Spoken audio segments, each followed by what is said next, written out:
Hey everybody, I'm Jay Scherr with Jay Scherr Business Consulting. We help entrepreneurs, business owners, and other leaders maximize their potential, build rock-solid foundations for their businesses, and create more freedom in their lives. And you've joined Business Minds Coffee Chat. Peter Drucker said, "Efficiency is doing better what is already being done." Well, on today's episode, we talk about operating more efficiently, saving time, why you need CPR, and more.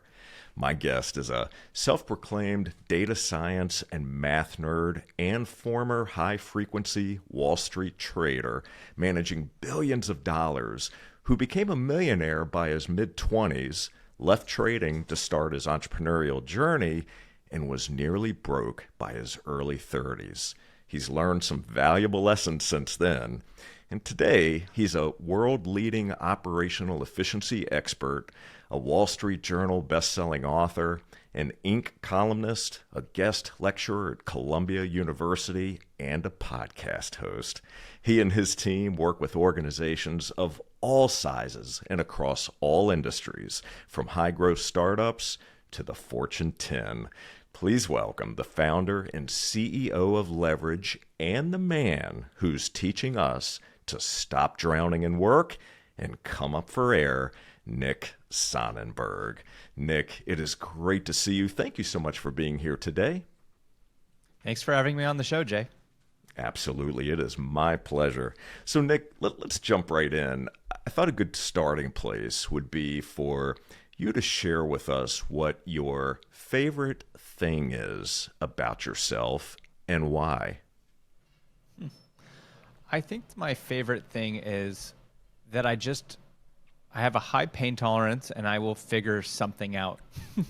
Like, if there's no situation I feel that can get thrown at me that I won't just figure out how to get out of it, and hopefully not just get out of it, but get out of it and fix stuff along the way so that the final result is even better than it was at the beginning. So everything is figure-outable. So saying that you have a high pain tolerance, can you give us an example of where that high pain tolerance has come into play for you? Maybe a specific example, either something recent or something in the past. Yeah, I think that, a prerequisite for being an entrepreneur is you have to have a high pain tolerance, because there's just things that come up where, it's a normal human being will just tap out and be like, no, screw this. I'm going back. I'm going to get a regular job. There's been so many examples throughout my life and career, but, the one that I talk about, I think more often that's relevant to this conversation is I had a business partner situation, and early on in the early days of Leverage, we grew very fast. We grew to 7 figures in the first year, had 150 people on the team, which sounds really impressive, but under the hood, there was a lot of stuff broken.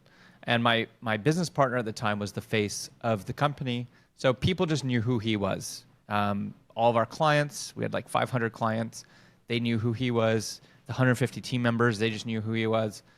And so we were growing very fast, but we were getting like 20% new clients in, and every month we were losing about 15%. So it was a net 5% gain, but it was good marketing masking a broken underlying product.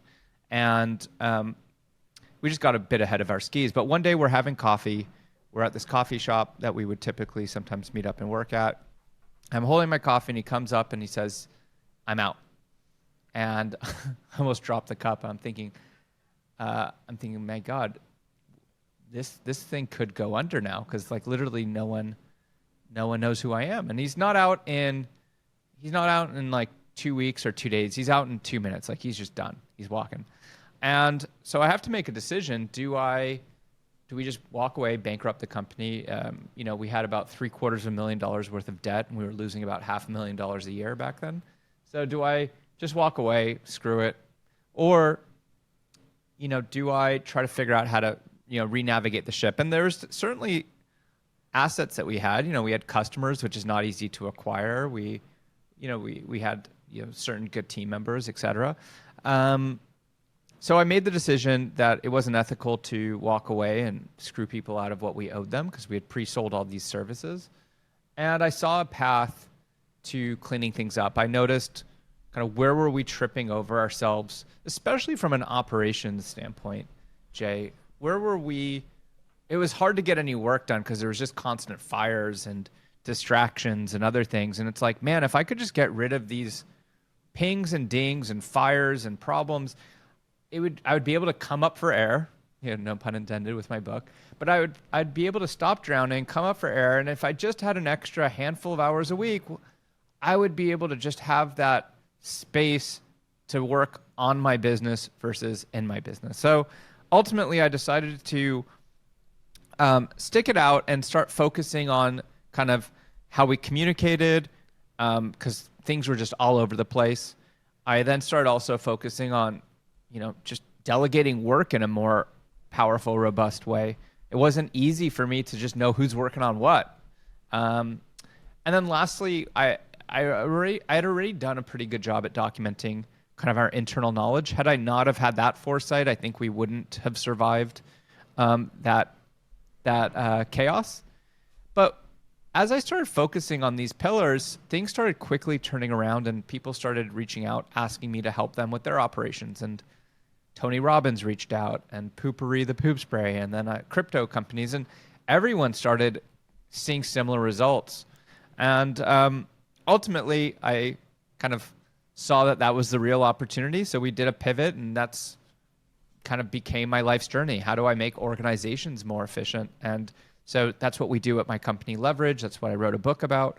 And I think that the high pain tolerance is what it took for me to kind of get, to stick it out and ultimately have this book that we're talking about, have Leverage now in the new form.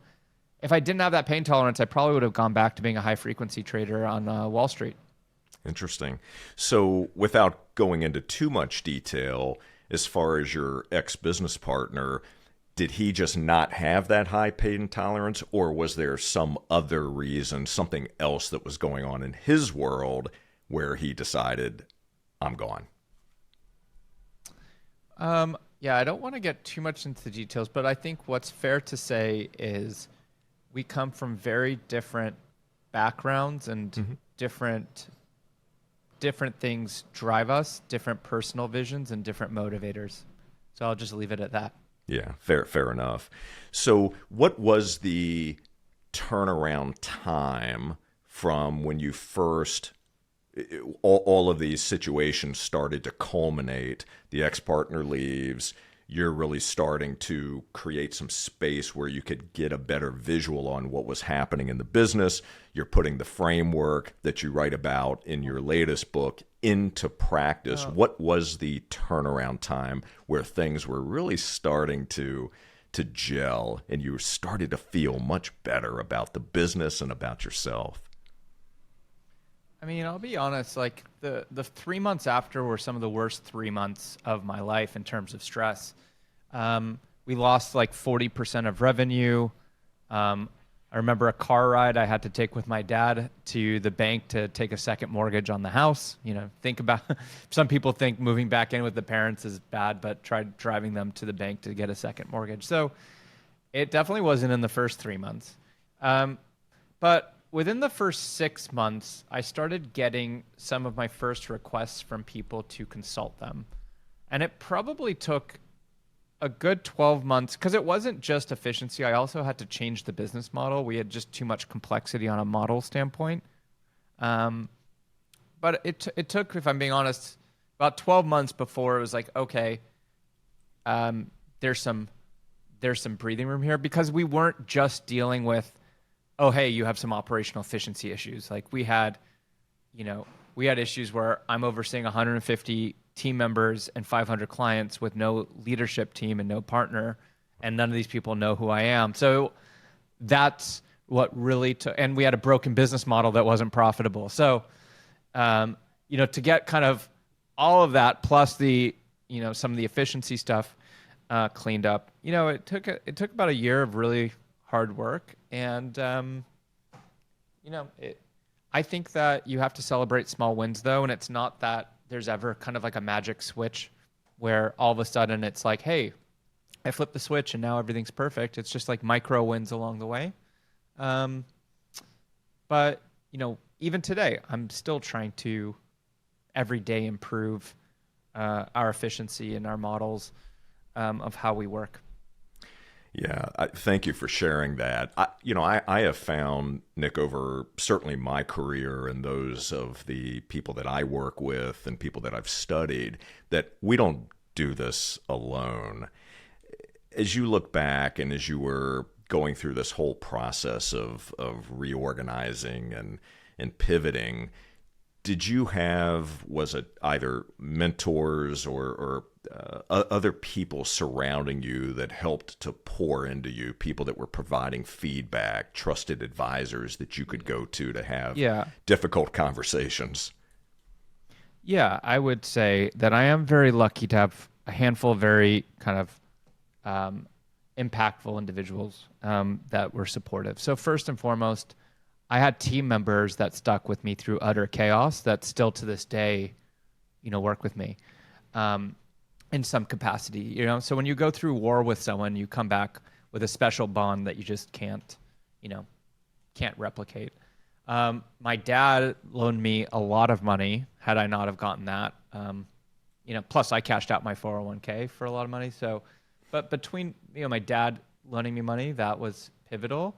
Then I had some clients that believed in me that kind of pre-bought consulting services that definitely helped significantly float the company. Then I had people like Jay Abraham, who I now co-host a podcast with, that charges $120,000 a day, that would, refer clients / give me ideas and brainstorm as free mentoring. I had Lee Brower, who's a dear friend, and we've co-hosted plenty of workshops together. Really special human being. He called me. He's the only client that called me out of the blue.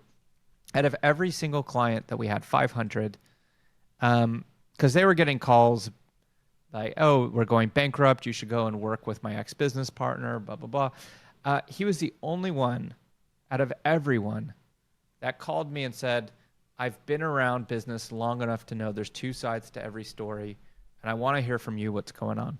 And at the end of that conversation, Lee's a well-connected, well-respected person in the circles that I run in. And so at the end of that conversation, he offered me free coaching, and I was just like, "Man, you don't know me from a load of wood." He's not a cheap. He's a very high-end coach. So we did one call after that, but then what that led to was he was giving a keynote talk in Washington, D.C., and I was like, you know what? I want to meet you in person. I'm going to hop on a bus and come and meet you. So I went down, we had lunch, and then from there we had a great conversation. And then a few months later, I was in Las Vegas seeing my dad. He lives nearby, so he came in, and we spent a day hanging out. And then we brainstormed this idea for doing a workshop together that then led to, a few years of doing that together. And now he's one of my dearest friends, and he comes to my events and mastermind group, and I come to his. So, it's funny how life works out, but I'm very grateful for having gone through the experiences I did, because it brought me to people like Lee Brower or Jay Abraham. And I think I earned quite a number of people's respect for sticking it out and showing kind of that high pain tolerance / high ethics of not just walking away from people that you owe services to. So I'm very grateful. My biggest asset, I would say, is the relationships that I've developed over the years, and being able to call some of these people mentors and friends, is something I don't take lightly. Yeah, that's amazing. And for all of you that are watching and listening right now, a couple of things. First, make sure that you're taking notes. I certainly am as we're carrying on this conversation. But number two, I hope you're listening right now to what Nick just said. I mean, this is a really important point. So for any of you that are business leaders, that whether it's an entrepreneurial business, if you work for an existing business, leverage the people around you. Don't be afraid to ask for help. You're not, whatever situations you're going through, you're not going through this alone. It may feel like that at times, but the thing that Nick said at the very beginning of the conversation, that everything is figure outable, right? I mean, you can find a solution, but make sure that you're asking for help. There's no harm in doing so, and make sure that you're constantly building relationships and looking for ways to give back, looking for ways to give to others, because others are going to pour into you as well. So, Nick, I appreciate you sharing that. And two other people instrumental, Joe Polish, who runs Genius Network Mastermind. I think everyone should join some type of group. That's, if you can't, you might not be able to afford one that's tens of thousands of dollars, but even there's free groups, but having some type of support network is really important. And the relationship I've built with him over the years has been extremely valuable. And then most recently, Chip Conley, if you're familiar with Chip, have you heard of him? He wrote a book called Peak, and was like the chief strategy officer of Airbnb. He's become my mentor. So mentorship is something extremely valuable. That's fantastic, and thank you again for sharing that. So I'm curious, as you look back over the span of your life and of your career up to this point, what is something that you believed about yourself early on that you discovered later wasn't true? I came into entrepreneurship super cocky. I thought that nothing would be harder than high frequency trading. I got a master's in financial engineering. Are you familiar with what high frequency trading is, Jay? I am, but I would love it if you would share that. So basically, my background's in math. I'm a mathematician by background. I would develop algorithms and code computers to trade stocks at microsecond speeds, fully automated based off of math, knowing nothing about the companies that we were trading. And it's complicated stuff. You have to know math. You have to know a bit of computer science. You have to understand how the financial markets work. So when I got into entrepreneurship, I'm like, man, if I could be successful doing this startup stuff would be a walk in the park. And man, in some, obviously, there's aspects of high frequency trading that are way more complicated technically, but I really underestimated how difficult it is to be an entrepreneur and run a startup. You have to be so well-rounded, and there's so many different dimensions that you have to be thinking about. Do you have the right offer? Do you have the right team? Do you have the right messaging, the marketing, the brand? There's just so much versus you could be much more focused, throw on some headphones and just think about a problem for 3 months. So I think I came into startups underestimating how difficult it is to actually pull it off. And it matters your goals too, if you're trying to build something small versus big, et cetera. But I underestimated how hard it is to do it. Well, you were most certainly humbled through the experience that you had. Yeah, you could say that. Yeah. So, I'm curious that the drive with your father to the bank, what words did he share with you? What words of wisdom did he provide? It was more just like, don't worry about it. I trust that you're going to pay me back. I think I'm lucky in the sense that he fully trusts and knows my capabilities and knows that I'll figure out a way to get the money back. And I think that I also have enough trust in myself, because just having a high pain tolerance, is one thing, but I think you have to really know that you can figure something out. Even if you don't know today how you're going to, I just know that there's no scenario where I'm not going to figure it out. Do you know what I mean? I will work 20 hours a week, 7 days, 7 days a week. I will, do whatever it takes. I will outwork. I will outsmart. I will. I'll figure it out. And I kind of have that mentality, and I think that, I think that he knows that. So in the car ride, it was just, don't worry about it. This is just part of business, and when you can't pay me back. Yeah. And just to be clear, I don't come from a family. Just to be clear, I don't come from a rich family. Like, I don't come from like a trust fund, or that was some of kind of when I was saying earlier, differences of kind of backgrounds and stuff. My background, I'm not going to share my ex-business partner's background, but I'll just tell you about my background is not the trust fund coming from, $100 million type of family. Like, it was like a middle-class kind of family. So, to take out a mortgage on a house, you're betting everything. Like, if it doesn't work, like, you're screwed. So I just wanted to make sure that was clear, and it wasn't, I've got this massive safety net, and if I fail, everything's fine. Well, sometimes, what's that phrase? To take the islands, you have to burn the boats. Yeah. Well, thank you for that point of clarification, because I'm sure that there are some people listening to this saying, oh, okay, yeah, well, this was pretty easy for him to do. But, I say that, I'm thinking about from your father's perspective, and I'm a father. My son is 30, and that belief in your own child, your belief that they can figure something out, that they can turn something around, that is deep-seated. And I love that. I love the fact that he felt that way and was willing to not only share the words, right, but then also make the investment knowing that you will figure this out. So he must be incredibly proud of the person you are and what you've been able to accomplish and how you have been able to figure this out. I think that's a great example to share. Yeah.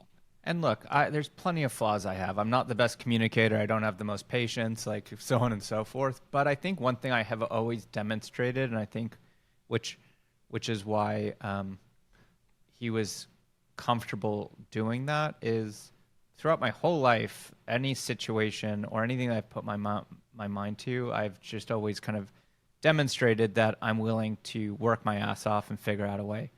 And I say this not in a braggy way, but like when I was applying to grad schools, the only school I was not going to apply to was Berkeley. It was the #1 school for financial engineering, and I thought there wasn't going to be a chance. I was like 19. The average age was 30. And I took the GREs, and within 2 weeks kind of decided, I'm going to do this stuff. That was actually the only application my parents paid for. And I was able to get in, and not only did I get in, I then came top of my class in terms of master's thesis. And so, but I was not the smartest person there, but there's some people a million times smarter than me. But I can put my mind to something and then figure out kind of a strategy and a game plan. And then you just can't also take away from the fact, like, you just got to work really, really hard at it. You know what I mean? And so it's the combination of both things that I have that I think gave my dad the peace of mind that he would get his money back. Beautiful. So I want to talk about your latest book, Come Up for Air. You've already shared some of the opening story, if you will, talking about the background of leverage, which you share part of that story in the book. And of your book, and you mentioned Tony Robbins a few minutes ago, but of your book, Tony Robbins said, Nick has cracked the code on operational efficiency. Come Up for Air should be required reading for any organization that wants to be high performing. I mean, what an amazing quote. I love that. And that not bad, huh? not bad at all. As a matter of fact, a shortened version of that quote makes the cover of the book. Now, what I found was really interesting was that this book was 4 years in the making for you, and clearly it was born out of your own struggles and desire to help others. So speak to the process without getting too lost in the minutia, but speak to the process of bringing this book to life. Were you writing every day? Did you have specific goals around it? What was that like for you? So, kind of once things stabilized after the business partner breakup, and I had done, say, half a dozen or a dozen consulting engagements, and I was pretty clear that this was the big opportunity. And I started, back to pattern recognition and high frequency trading. I saw everyone at a 30,000 foot view had these issues. I kind of just started figuring, hey, this is really the space that I gotta carve out and really go deep on. So, I started the book, say 2018, 2019, and I initially started with a going the self-publishing route. I had a first book that I used this company with to self-publish my first book. And, they had a process where they would interview you, a series of interviews, and align on an outline, so on and so forth. And after the interviews, you get a rough draft. So it was kind of going that route. Not a huge. It was as least amount of pain as possible, let's say, to have a book. But then that was still slow because I'm not a full-time author. I'm running a company as my main day-to-day.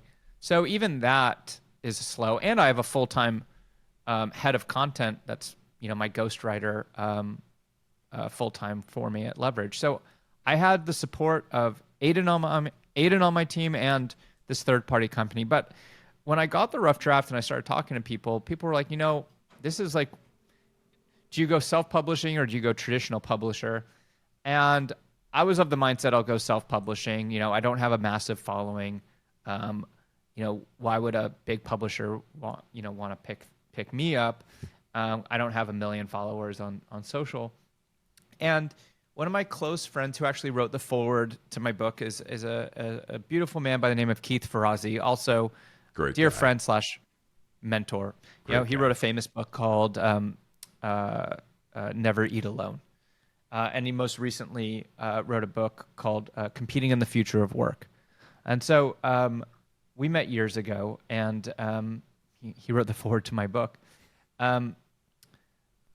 So Keith advised me that I should strongly consider going traditional publisher for this because it was a big enough idea in a time in the universe where this type of content's more needed than ever with the explosion of modern day tools. And this is prior to COVID. So he introduced me to his literary agent, who I almost talked out of picking me up. I was like, I don't have 1 million followers. I'm really all about saving time, not wasting time. I would hate to see you spend all this time with me and then it doesn't work out. You're not able to. And this guy was like, no, I believe in you. I believe in the concept. And so I had this rough draft from the third-party company that I'd hired. Aiden on my team turned it into a book proposal. And then within literally 30 days after signing with my literary agent, Esmond got me a handful of incredible deals. And ultimately, I went with HarperCollins. And then from that point on, it was about almost a 2-year journey, a bit less, with HarperCollins. And it wasn't like a from scratch start, but it kind of was. Like we had the concept and we had a rough draft, but we had to do a full rewrite at that point. And, having a full-time ghostwriter on staff is definitely helpful. But a lot of it is also we managed the project. We practice what we preach. So we had an Asana project. And when I would have ideas, I would record audio and looms and I'd put them in tasks and assign that to Aiden who would listen to it and put them in different places. And so we had a whole kind of project plan and structure with how we organized work and organized ideas. And, we wouldn't have been able to write the book if we didn't kind of organize things like that either. Incredible.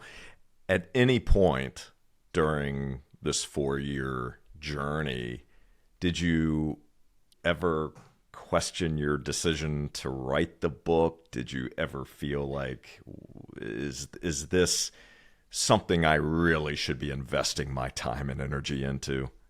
No, I always believed that the world. Look, there's tons of personal productivity books out there.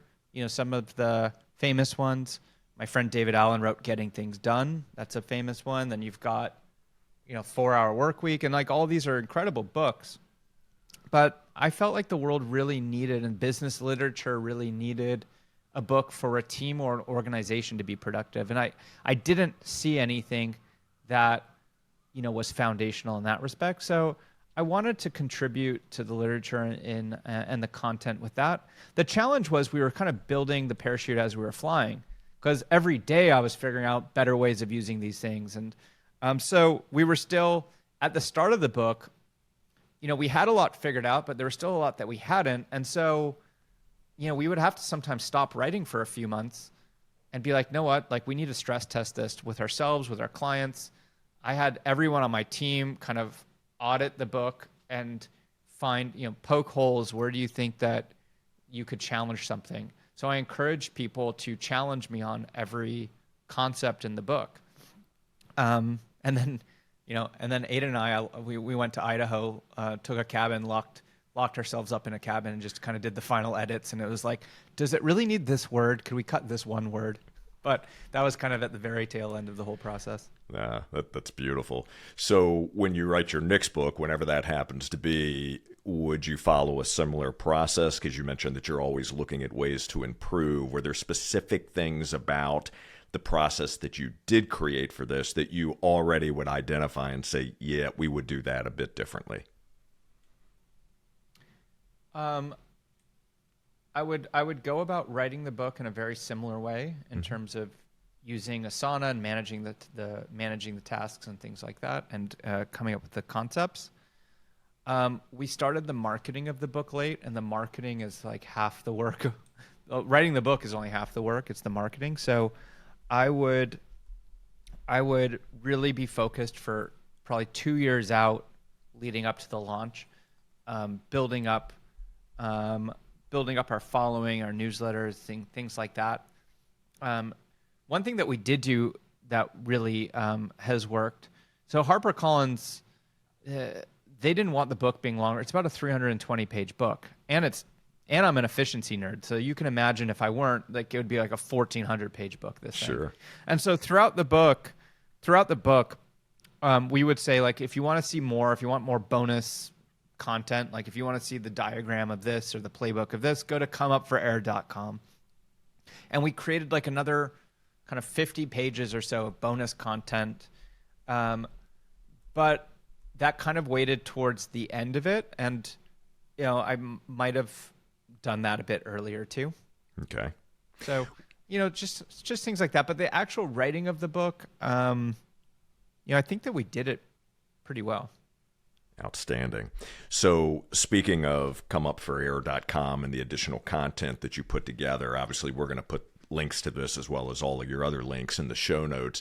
This is absolutely imperative that you, as a listener and as someone who's watching this right now, that you visit this website and take a look at this content, because not only is it a companion, and we're going to talk a bit more about some of the framework in the book, but the idea here is to go out, buy a copy of the book, read the content that's on the website, which, by the way, there's no cost for that, and apply what you learn. That's going to be the key here. We'll talk about that at the end of the episode as well. But reading information, educating yourself, learning, all very important things to do. It's in the application where the true power comes from. So do make sure that, as we talked about before, that you're taking notes, that you're reading, that you're following up, and that you're applying the lessons that you're learning here through this conversation with Nick. So Nick, this book really is, it's a framework, or we could even call it an employee manual for teams to learn to work together and be more efficient. And I love the way the book is structured. So I mentioned at the beginning of the show about CPR. So help us understand what CPR is, because that really is the framework that the whole book is based around. Yeah, yeah. So it kind of clicked for me when you try to, after I worked with so many people and I was also just kind of analyzing what's the right way for us to run leverage and where are we wasting time and how can I fix this? I started realizing there's kind of three buckets, and it doesn't matter how big your team is. You could be a 10-person team, you could be a 10,000-person team, and it doesn't matter what industry you're in. Like we worked with big tech in the Fortune 10. We've worked with poop sprays, we've worked with financial advisors.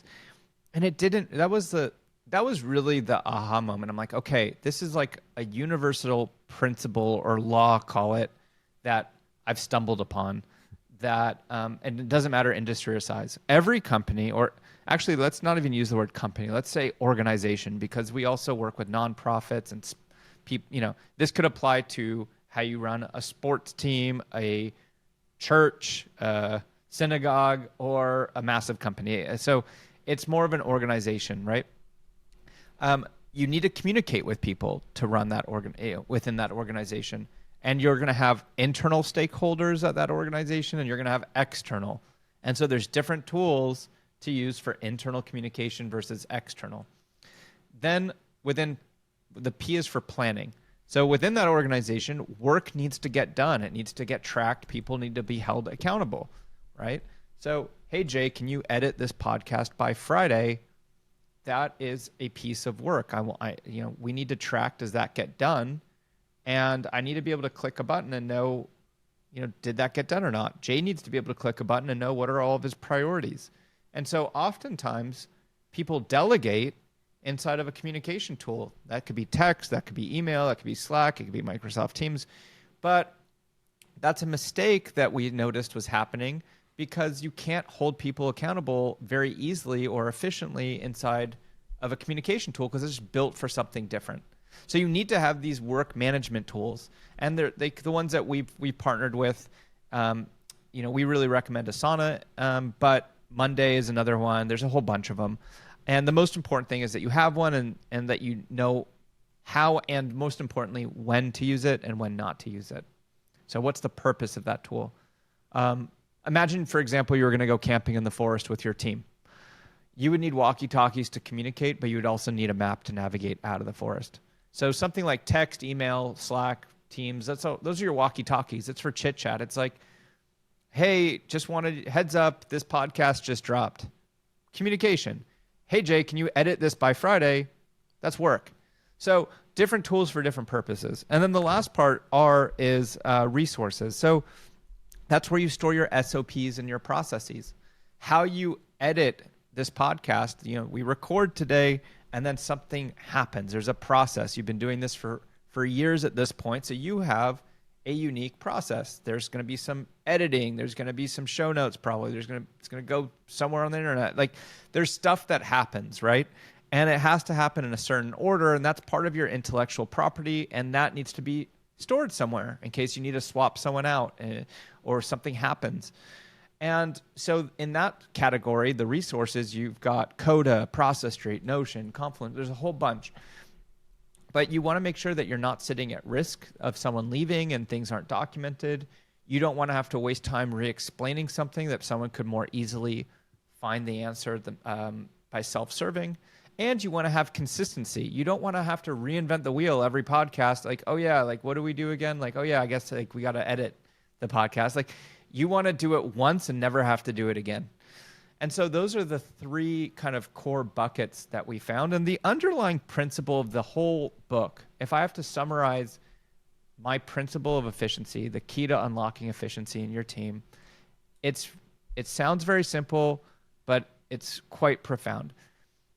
In order to have a high-performing team, you need to shift the mindset of the team to be optimizing for retrieval of information, not for transfer of information, which means you want to take pause and put things in the right drawer that they belong. And it's a bit counterintuitive, right? But if you think about why text and email are so commonly used, it's not because it's the right tool, it's because it's the easiest tool. It's the fastest way to transfer information. If I want you to do something or know something, the fastest way is probably a text or an email, right? But that's that's if you're optimizing for just getting stuff off your plate as fast as possible, no argument. Just use text and email, if that's really what you care about. But that's not what you should care about. You should be caring about putting things where they belong so they're easier to retrieve. Oftentimes, if you think about it, just investing an extra few seconds putting something in the right drawer might save you an hour in a month when you're looking for it, or your colleague 10 minutes in a week, whatever it is. But when you get everyone thinking like that, and everyone is on the same page, that at organization ABC, we're all about retrieval, not transfer. We all have made a mutual commitment that we're going to take pause, put things in the right drawer. What goes around comes around, Jay. So if you make a commitment that you are going to invest the time to put something where it belongs, for me, and I do the same for you, together we're going to be saving hours a week, because we're in the interim, in the short moments, we're making those sacrifices. Take your laundry, for example, if we want to use like a personal example. Okay. The fastest way to be done with your laundry, if you really wanted to optimize for, speed, you take it out of the dryer and you just throw it in a drawer and you close the drawer and you're done, right? But most people that I know, at least, you invest the time, not spend, you invest the time to separate your socks in one drawer, your underwear in another drawer. And you do that not because it's the fastest way to be done with laundry, but you do it because tomorrow, when you need to put an outfit together, it's much, much faster to retrieve what you're looking for. And so just take that same analogy, now just extend it to your digital life at work. You've got different digital drawers where things belong, and you want to make it as easy as possible to find what you're looking for tomorrow. That's huge, and that is a great analogy. I think that's one we can all relate to. But what you just shared is tremendous, as you already know. But I can't tell you the number of times I've gone into a client's business and looked at their means of communication, and sometimes could be handwritten notes, text messages, emails. But when it comes to emails, there have been some companies that spend an inordinate amount of time creating layers upon layers of folders. And I think about how much time it's taking them to try to organize the emails, thinking that, well, this is going to make it easier for me to find that at some point. But your point about optimizing for retrieval, once that email is in that folder, trying to retrieve that when you have hundreds of folders, sure, you can use search functions and whatnot, but that is not optimizing for efficiency in my mind, based on what I've seen. Yeah, a simple thing that you can always have in the back of your mind, does it pass the retrieval test? If in a month I need to find this, am I able to find it? And that's a pretty good litmus test for how you operate. And probably you're thinking to yourself, no, but I don't even know where to start. And that's like kind of the purpose of all of our content, is like we give you a framework to help you know, not just you, but your team know where to look for things or where to put things, so that you can start optimizing for retrieval. You can know where to look. Like, I need to, there's something unique with this podcast. We need to edit this one. Like, where should I do that? Should I put that in email, text, to Slack, or this? No, like I know that should go in this project, in this tool, right? And so the whole thing is, the alignment is the most important thing. And I try to keep the book and my content general enough where it's still going to be relevant for decades to come, because it doesn't matter so much which tool we have. We all have our personal preferences, but the most important thing is that people are aligned on when to use each tool, more so than even how to use each tool. Of course, you want both, but you just have to align your team on, the purpose of each of these tools and when you use each one. Because even if you can get that, you eliminate the scavenger hunt by an order of magnitude, because at least they know where to look and they know what tool to even open to start looking. Right now, what's happening inside of teams is you don't even know where to look. And it's equal probability to open up WhatsApp, text, email, Slack, Teams, Asana. Like, you've got an equal shot in any of them. So at the very least, if you can know that you've got a 99% chance that it's living in Microsoft Teams, even if it's not in the right channel or whatever, at least, you know, you've opened up the right tool. Yeah, absolutely. And you have mentioned some of the tools during our conversation here. You provide some of the tools in the book as well as the framework itself. And it's important to note here that the framework that you've created, there's a logical order to CPR, right? So we don't get them out of order. Communication always has to be the starting point. We have to get communication right, because that's a building block that everything else builds upon.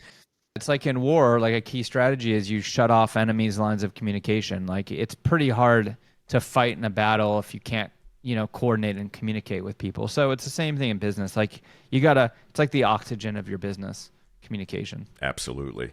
So how do you, with everything that you have going on, and I try to imagine from your perspective what is going on inside of your mind as you're thinking about all these projects and running your business and the other things that you do outside of that, masterminds, etc. How do you maintain peace in your life? How do you maintain, whether it's work-life balance, work-life integration, whatever that is for you, what does that piece of your life look like? I would say that I love playing chess. So if I do need to take a break, have a reset, have some mindfulness, I think it's important that you have something where you can fully detach. And I try to meditate, but it is always hard to turn your mind off.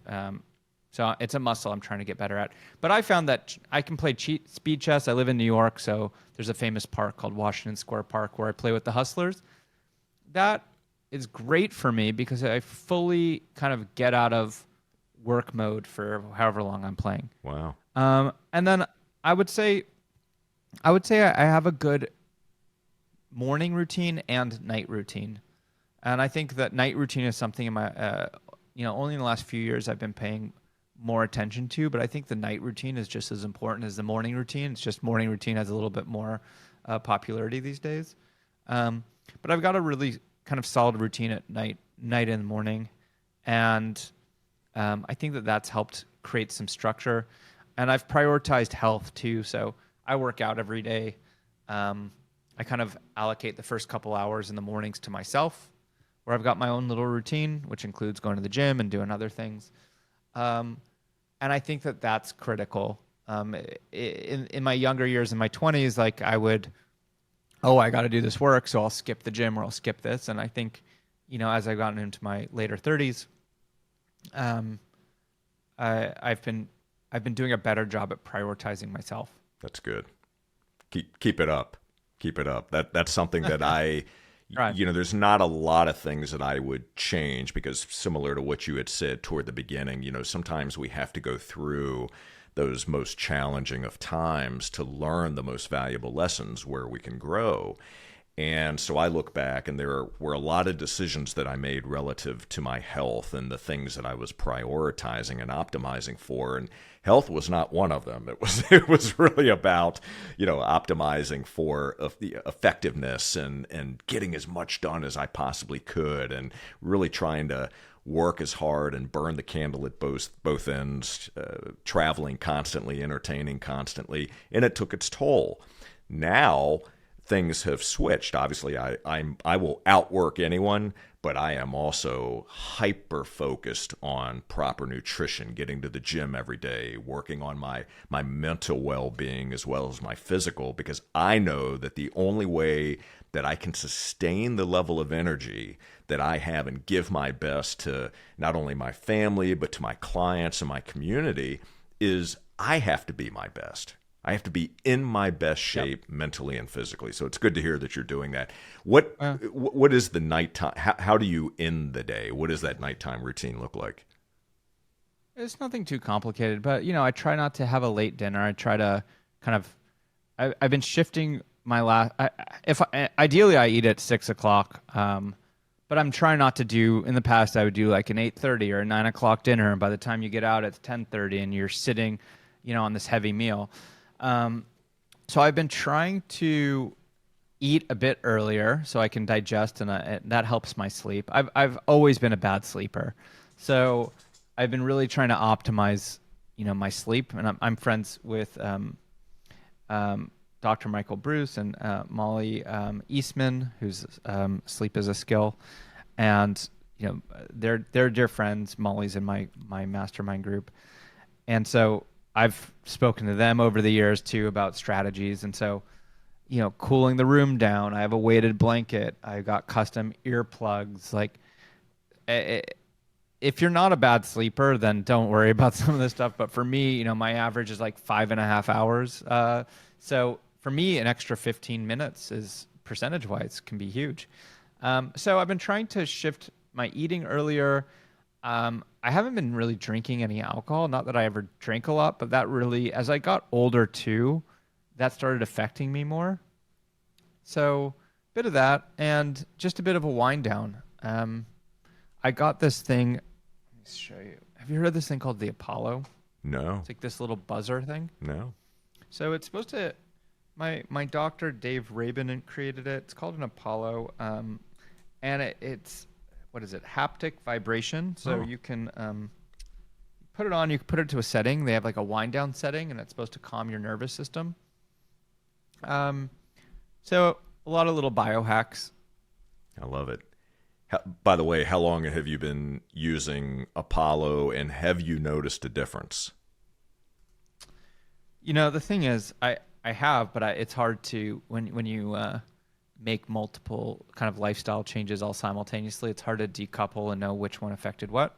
But I can tell you that net, with all the changes, definitely my HRV has gone up, heart rate variability, and my sleep has gone up. And so I've been going to bed earlier and waking up earlier as well. Smart. Great. Thank you for sharing those tools as well. So, Nick, as we are wrapping up our conversation, a couple of things. First, I would love it if you would share a challenge with our audience. What is one thing that you would challenge all of us, including me, to do? Right. So I would challenge you to get to inbox zero in your email. And, I have a chapter on this in my book. It's probably the number one service training program that we do at Leverage. But getting to inbox zero is really the best starting point for anyone on their journey of being operationally efficient. And it's relatively easy to do, and it can really save you, we're seeing 3 to 5 hours a week back. So my challenge to you is try to get your inbox to zero. Thank you for that. You gave me a push that I need. I'm not there yet. It is something I've been working on, and I would love to hear from the rest of you that are watching and listening right now. You take this challenge on, comment, and let us know how you're doing in that journey to getting to inbox zero. And it doesn't matter if you've we've done this with people with hundreds of thousands of emails in your inbox. So if you're listening right now thinking, oh, it's impossible, you have 27,000 emails in your inbox, that's easy. There you go. You can figure it out. And I'm also curious, what is one or two bigger questions that you're asking yourself today? Things that you're contemplating. One or two of the bigger questions. I guess I'm always contemplating, am I doing the right things, and am I doing those things right? So efficiency and effectiveness. Very good. Excellent. Nick, I want to thank you so very much for joining us today on Business Minds Coffee Chat. I'm grateful for the opportunity to have the conversation. Thank you for sharing such great insights with us, telling us a bit about your story, and bringing your amazing book to life. Thank you so very much. Thank you for having me. Pleasure being on. And you got a great radio DJ voice. Thank you, sir. I appreciate that. I work with what I was given and just continue to hone those skills. So thank you for that. And for all of you, thank you so very much for watching and for listening. And I do have a quick favor. Would you please take a moment to Subscribe, rate, and leave us a review on Apple Podcasts. That goes a long way in helping us expand our reach and attract amazing guests just like Nick. And to enjoy more episodes, all you need to do is visit jscherbusinessconsulting.com, click that podcast button. And until next time, keep learning, keep growing. Make sure you pick up a copy of Come Up for Air, and please apply the lessons you learn in that book. And we'll see you on the next Business Minds Coffee Chat. Take care, everybody.